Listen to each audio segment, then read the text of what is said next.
Hello, boys and girls. This is Mrs. Hopkins, and we're getting ready to have a read aloud for the Kentucky Bluegrass Award books. And this is my friend Leo, the library mouse. As always, he wants you to check your iPad station to make sure there's no snacks and drinks around it. And be sure that you're following those book care and iPad rules about never drawing, writing, scribbling, gluing, or cutting the pages of a book, or carry your book in your iPad in a bag if you have to take it out of the house. Those are just a couple of reviews. We're going to be reading the 10th KBA book today. It's called The Remember Balloons, and it's written by Jesse Oliver Rose, illustrated by Dana Wuffacoat. Now, some of the words that you might want to know about are ruffled or ruffle and remember. Ruffle and remember. And I'll bring those back up when we talk about them again. This is a realistic fiction book, meaning it is a made-up story. The balloons are kind of fictional, but they represent something in the story, so I think it is still realistic fiction. The Remember Balloons. The title page. I have lots and lots of balloons, way more than my little brother.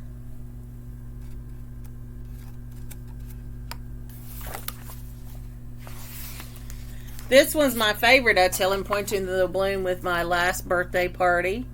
When I look at it, I can see the pony again. I can still taste the chocolate frosting. Mom and Dad have more balloons than I do. Grandpa has lived so long he has more balloons than all of us together, and the stories he has inside those balloons. What's in your yellow balloon? I ask him. Grandpa's eyes light up. We've just come back from picking blackberries among the muddy banks of the creek. Our belly-splattered faces gave Aunt Nell's cow such a fright she didn't make milk for days. That's what Grandpa said it was in his yellow balloon. What about the blue one, Grandpa? That's the time I lost my favorite dog, Jack, Grandpa chuckles. I found him chasing butterflies next to the schoolhouse. Only Jack could get me to school on Saturday. So what is in these balloons? Think about that. And that one, I pointed to the purple balloon above his head. Grandpa looks up and he smiles, his face alive with the remembering. What do you think that reminded him of? That's the day I married your grandma in the little church on Cedar Lane. We danced the night under the stars, and oh, how much I loved her. I don't have to ask me about the silver balloon because I have one too. So the main character is the little boy and the grandpa.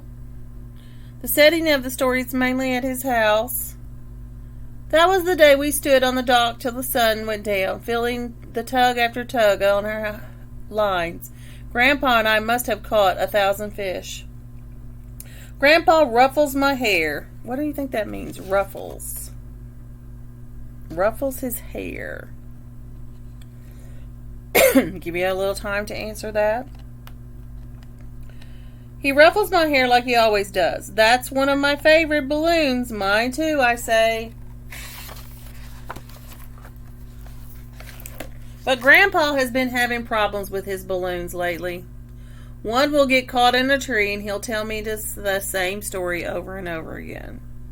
So is it really the balloons? Or what is the balloons holding? If you said memories, you were right. One will get caught in a tree and he'll tell me the same story over and over again. Let me tell you about the Christmas I went to Aunt Nell's farm, Grandpa says, even though he just finished telling me about it.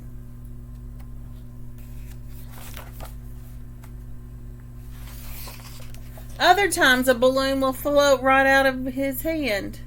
and he won't even know it. So the balloons are representing his memory. It's okay, Grandpa, I yell as I run after it. Every time I almost reach it, it goes farther and farther. But it always slips away, and he's not able to catch it. He's trying to help his grandpa. Something's wrong with Grandpa, I said.